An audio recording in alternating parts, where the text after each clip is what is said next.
So, we're back to reading today. So, we're going to start reading chapter 5, Los Melones and Esperanza Rising. So, go ahead and grab your book. Turn to page 81. Make sure you read the questions on the Google Doc or on your form in advance. So that way, while I'm reading the story, if you see any evidence that will help you answer the questions, you can go ahead and annotate it. So that way you don't have to look for it later when you have to do the assignment. So make sure you also have a pencil or pen, something to mark your books. While I have you, we're also going to cover some vocabulary today. There are 4 wonderful words. You know there's going to be more. Miss Sosa, come on. But 4 words we're going to focus on today are jalopy on page 88, cherubs on page 88 as well, hillock on page 95, and finally finery on page 96. All right, so let's go ahead and get started. They reached the border at Mexicali in the morning. Finally, the train stopped moving and everyone disembarked. I like that word, disembarked. What do you think that means? Take a moment. If you said it was to get off the train, then yes, you're absolutely right. Annotate it if you didn't get it though. So that way you know you can learn a new word. The land was dry and the panorama was barren, except for date palms, cactus, and an occasional squirrel or roadrunner. The conductors herded everyone into the building, where they stood in long lines waiting to pass through immigration. Okay, so they're finally going to cross the border between Mexico and the United States. Esperanza noticed that the people in the first cars were escorted to the shortest lines and passed through quickly. Again, who was in the first cars? Yep, it was first class, so of course, they got through their lines faster. Inside, the air was stagnant and thick, with the smell of body odor. Think of those hot summer days when you're crowded with a lot of people. I mean, now we can't think of it, but those hot summer days, lots of people, no windows. How would it be in there? Especially if you've been there for a while. Not pleasant. Esperanza and Mama, their faces shiny with grime and perspiration, looked tired and wilted, and they slumped with even the slight weight of their valises. Another great word, sorry. Perspiration. What do you think that means? If you said sweat, then yeah, because what's coming off your face? You got either oily skin or sweat, and they got both going. The closer Esperanza got to the front, the more nervous she became. She looked at her papers and hoped they were in order. What if the official found something wrong? Would they send her back to her uncle's? Would they arrest her and put her in jail? She reached the desk and handed over the documents. The immigration official seemed angry for no reason. "Where are you coming from?" She looked at Mama, who was behind her. "We are from Aguascalientes," said Mama, stepping forward. "And what is your purpose for entering the United States?" Esperanza was afraid to speak. What if she said the wrong thing? "To work," said Mama, handing him her documents as well. "What work?" demanded the man. Mama's demeanor changed. She stood up straight and tall and deliberately blotted her face with her handkerchief. She looked directly into the official's eyes and spoke calmly as if she were giving simple directions to a servant. "I am sure you can see that everything is in order. The name of the employer is written there. People are expecting us." So Mama's demeanor changed. Let's take a minute. So Mama, how was she feeling when she got in? She was hot and tired and wilted. But her demeanor changed when she started talking to the official. She stood up straight. She looked him straight in the eyes, and then she was talking to him very clearly. So what do you think demeanor means? Yeah, if you're thinking like her posture, how her way of carrying herself, then you're right. Again, if you don't know what the word means and you weren't sure now, but you understand now, please annotate that so you can have that for future reference.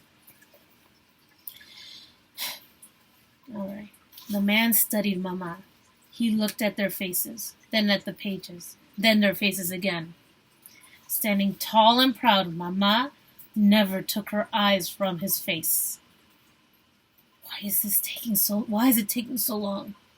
Finally, he grabbed the stamp and pounded each page with the words Mexican National. He shoved their papers at them and waved them through. Mama took Esperanza's hand and hurried her toward another train. Oh, they're not done with trains yet.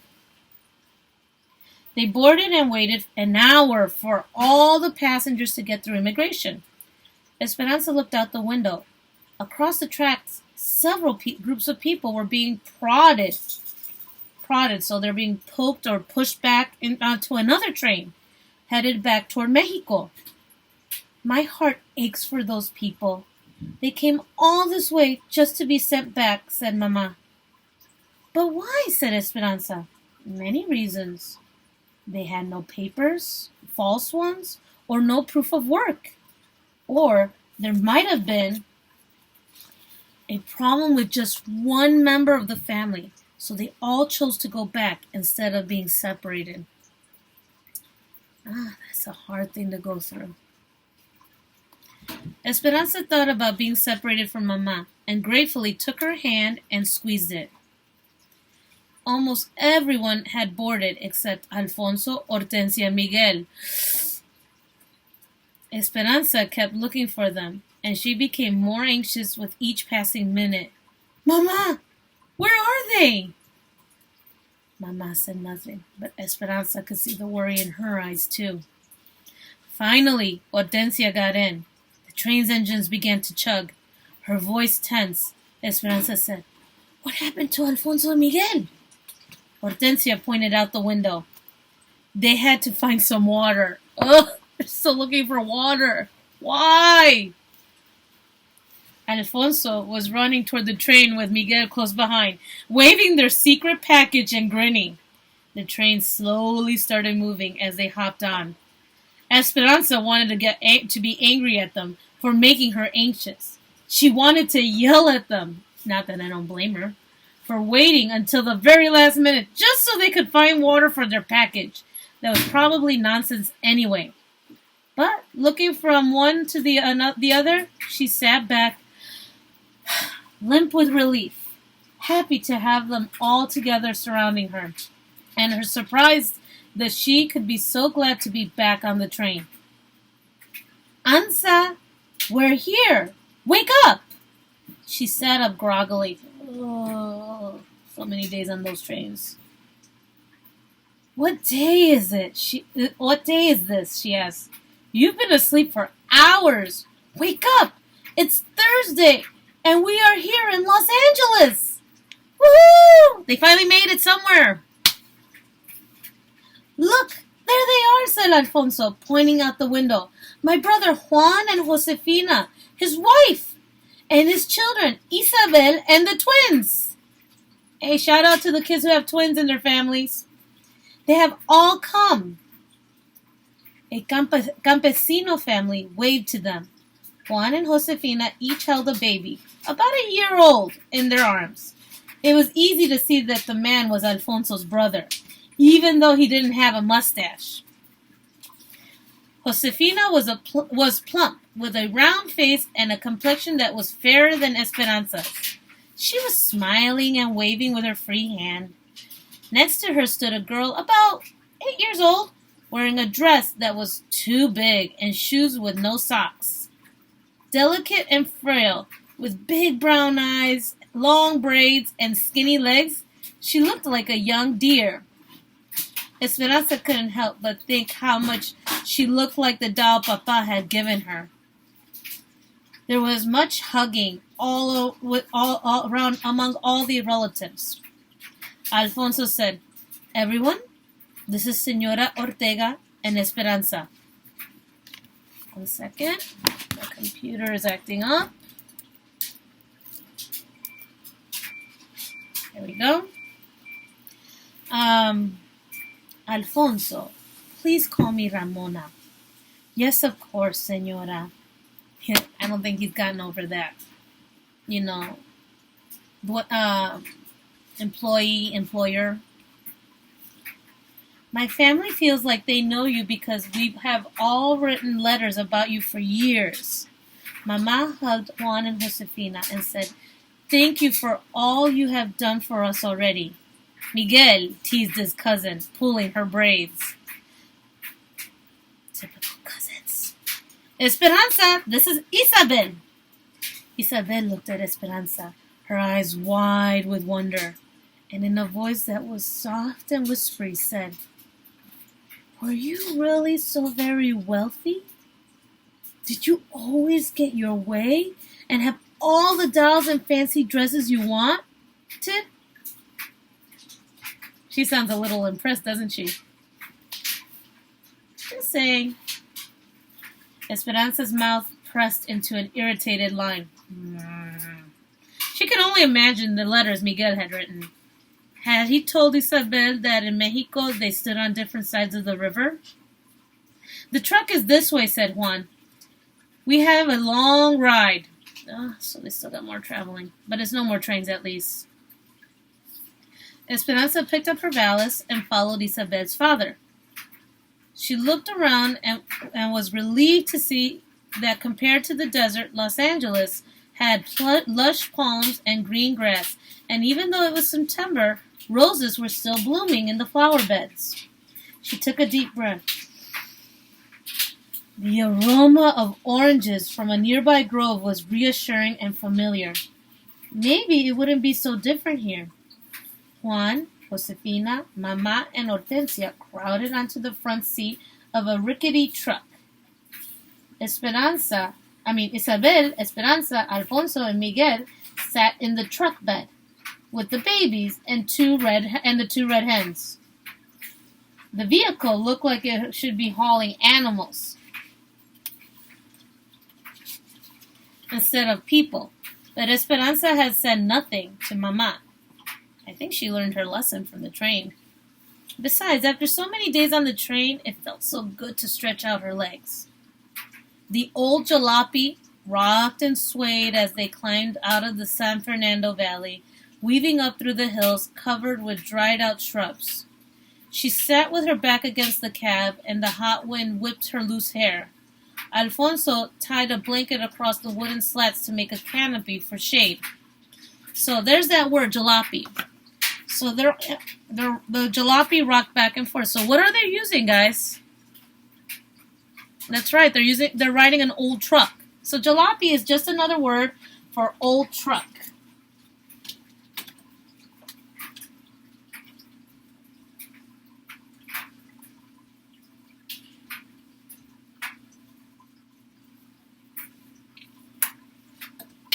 All right, that's the first word.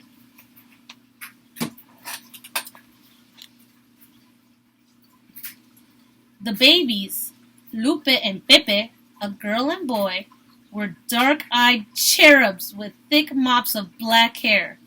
So the babies are cherubs. So what do you think cherubs could mean? What words would you use to describe them? That's right. It means little angels. Because when they're well-behaved, most babies look like little angels. So let's add that.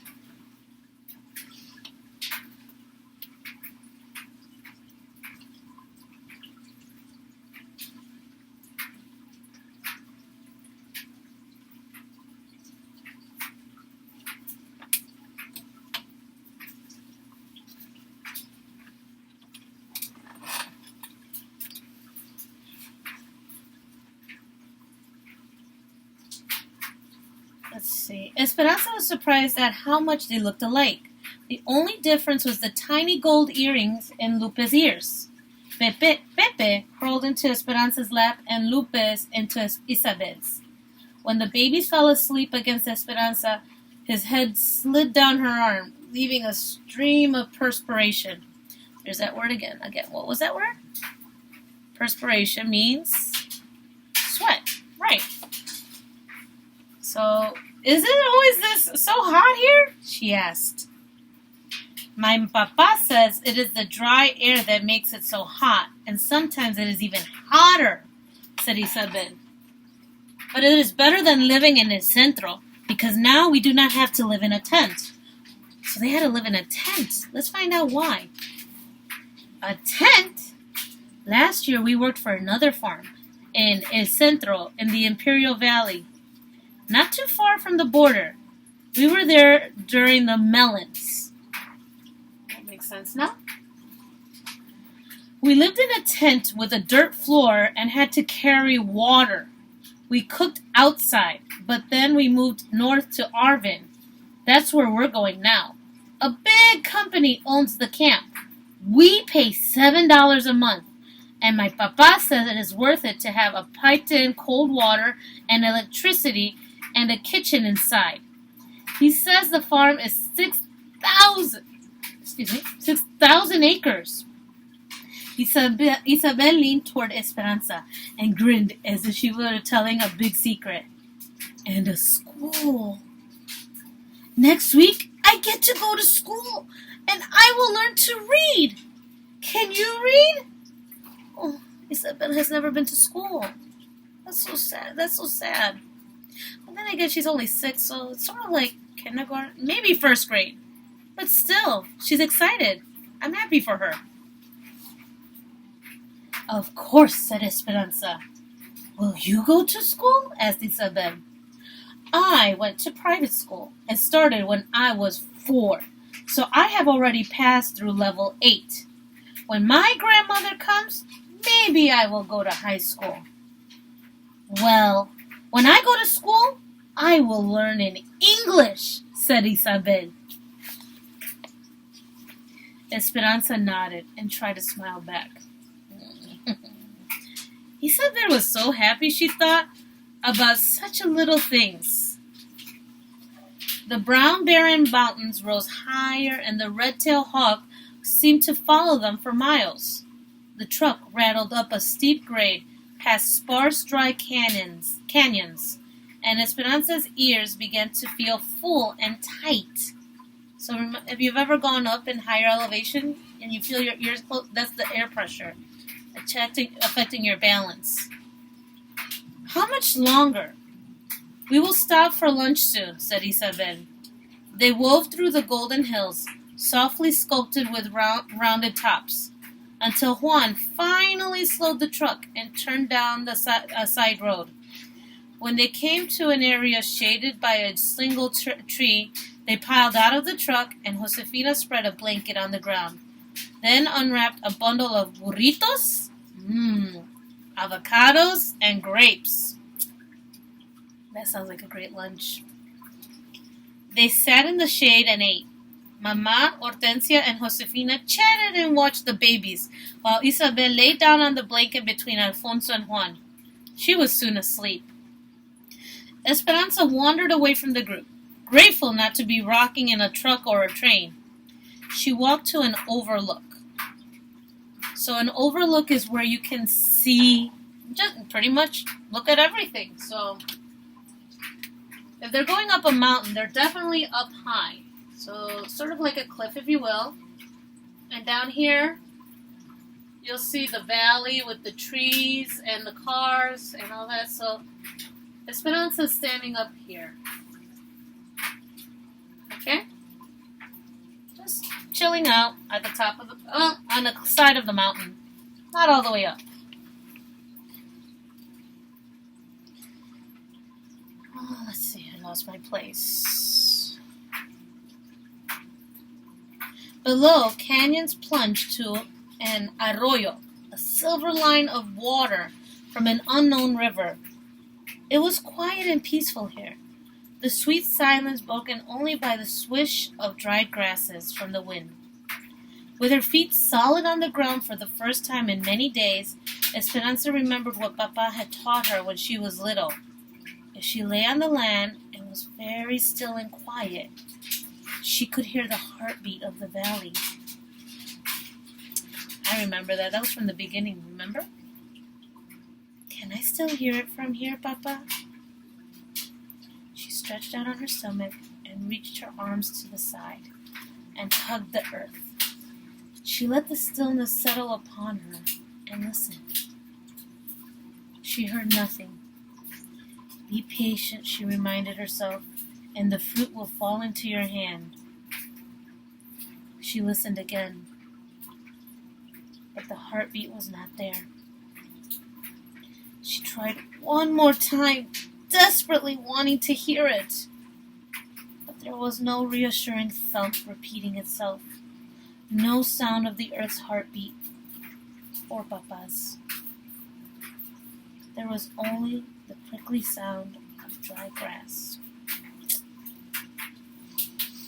Determined, Esperanza pressed her ear harder to the ground. I can't hear it! She pounded the earth. Let me hear it!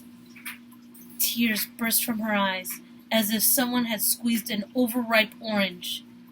Confusion and uncertainty spilled forth and became an arroyo of their own. She rolled on her back, her tears warming down her face into her ears. Seeing nothing but the vast sky in dizzying swirls of blue and white, she began to feel as if she were floating and drifting upward. She lifted higher, and part of her liked the sensation, but another part of her felt untethered.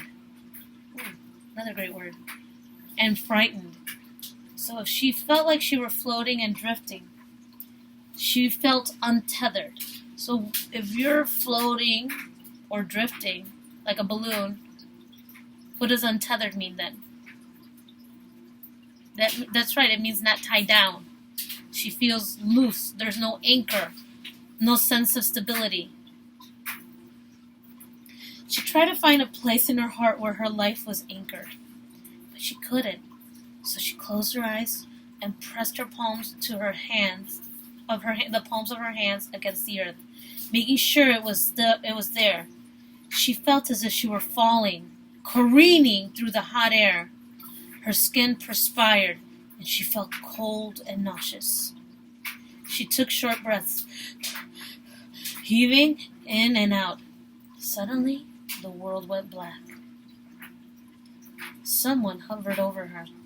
She sat up quickly. How long had she been in the darkness? She held her pounding chest and looked up at Miguel. Ansa, are you all right? She took a deep breath and brushed off her dress. Had she really floated above the earth? Had Miguel seen her? Floating above the earth. Yeah, she looks pretty happy, but I don't think she was pretty happy right now. Just saying. She knew her face was red and blotchy. I'm fine, she said quickly, wiping the tears from her face. Don't tell Mama. You know, she worries. Miguel nodded. He sat down close to her. Without asking any questions, he took her hand and stayed with her, the quiet interrupted only by her occasional staccato breaths. So what she just went through is what we would call a panic attack. And when you've gone through a panic attack, you're really shaken up. So when you're having staccato breaths, you're like, because I think now she's finally understanding that she has left her whole life that included Papa as well. I miss him too, Miguel whispered, squeezing her hand. I miss the ranch and Mexico and Abuelita. Everything. And I am I'm sorry about what Isabel said to you. I meant nothing by it. She stared at the dark brown and purple ridges staggered in the distance and let the ripe tears cascade down her cheeks. And this time, Esperanza did not let go of Miguel's hand. They were heading down a steep grade on Highway 99 when Isabel said, Look! Sorry, got a little loud there. Esperanza leaned over to the side of the truck. As they rounded a curve, It appeared as if the mountain pulled away from each other, like a curtain opening on a stage, revealing the San Joaquin Valley. Flat and spacious, it spread out like a blanket of patchwork fields. Esperanza could see no end to the plots of yellow, brown, and shades of green. The road finally leveled up on the valley floor, and she gazed back at the mountains from where they'd come. They looked like monstrous lion paws, resting on the edge of a ridge. A big truck blew its horn, and Juan pulled over to let it pass, its bed bulging with cantaloupes. Another truck and another did the same. The caravan of trucks passed them, all piled high with round melons. On one side of the highway, acres of grapevines stretched out in soldiered rows and swallowed up the arbors. On the other side, fields and fields of dark green cotton plants became a sea of milk-white puffs. This was not the gentle rolling landscape like Aguascalientes, for as far as the eye could travel, the land was unbroken by even a hillock. There's that word, hillock. So, the view is completely unbroken. There's nothing blocking that straight line. So what do you think a hillock is? I'll give you a hint. It looks a lot like the word already. Yep, it just means a small hill. Or a rounded mound. But let's go with small hill. Small hill. In other words, the valley is very, what? Yep, flat. Nothing but flat farmland.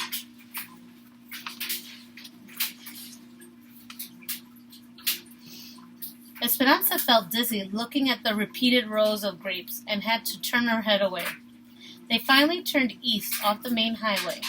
The truck went slower now, and Esperanza could see workers in the fields.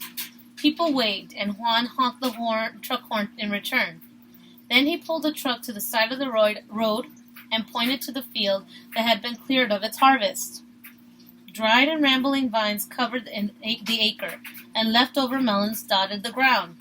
The field markers are down. We can take as many as we can carry, he called back to them. Ooh, so that's why they can get all the land. There's no field markers. So if they see these markers, that means that they're harvesting. But once the markers are gone, it's fair game. At least it's sort of a nice thing, as long as the melons are in good shape. Alfonso jumped out and tossed a dozen cantaloupes to Miguel, then stepped up the running board and slapped the top of the truck for Juan to start again. The melons, warmed by the valley sun, rolled and somersaulted with each bump of the truck. Two girls walked along the road, waved, and Juan stopped. One of them climbed in, a girl about Miguel's age. Her hair was short, black, and curly, and her features were sharp and pointed. She leaned back against the side of the truck, her hands behind her head, and she studied Esperanza, and her eyes darting at Miguel whenever she could. "This is Marta," said Isabel. "She lives at another camp where they pick cotton, but it is owned by a different company. Her aunt and uncle live at our camp, so she stays with them sometimes." "Where are you from?" asked Marta. "Aguascalientes, el Rancho de las Rosas," said Esperanza. "I've never heard of the Rancho de las Rosas. Is that a town?" "It is a ranch they lived on," said Isabel proudly, her eyes round and shining. "Esperanza's father owned it, and thousands of acres of land. She had lots of servants and beautiful dresses, and went to a private school, too. Miguel is my cousin, and he and his parents worked for them." "So, you're a princess who come to be a peasant. Where's all your finery?" Oh, there's that word finery. So when you think of a princess and they have finery, what do you think finery means? Yeah, it just means pretty much their fancy clothes, jewelry. things that would show your status as someone who's rich. So finery is, we'll just make it nice and simple. Fancy clothes and jewelry. Fancy clothes and jewelry.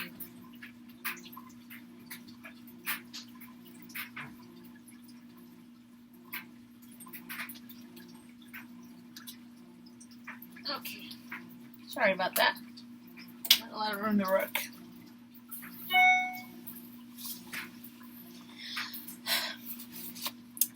So, back before we get started, does Marta sound like she likes Esperanza based on what she said? I can get that impression. It's only been one line, but let's continue and let's see if I'm right. Esperanza stared at her and said nothing. What's the matter? Silver spoon stuck in your mouth? Her voice was smart and biting, yet she doesn't like her. A fire destroyed everything. She and her mother had to come to work, like the rest of us, said Miguel. Confused, Isabel added, Esperanza's nice. Her papa died. Well, my father died too, said Marta. Before he came to this country, he fought in the Mexican Revolution against people like her father, who owned all the land. She sounds pretty critical of Papa. Let's continue and let's find out what's going on. Esperanza stared back at Marta, unblinking. What has she done to deserve this girl's insults? Through gritted teeth, she said, You know nothing about my Papa. He was a good, kind man who gave much of his property to his servants.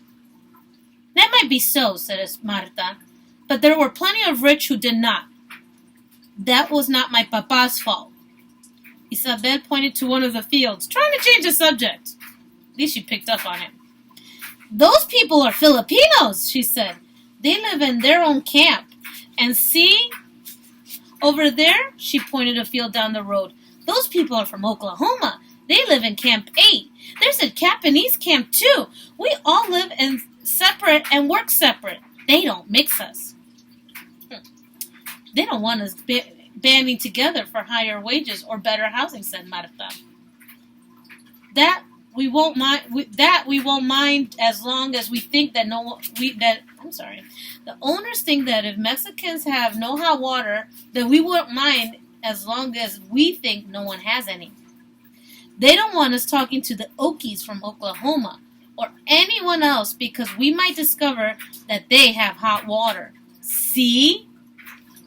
Do the Okies have hot water? Asked Miguel. Not yet, but if they get it, we will strike. Strike, said Miguel. You mean you will stop working? Don't you need your job?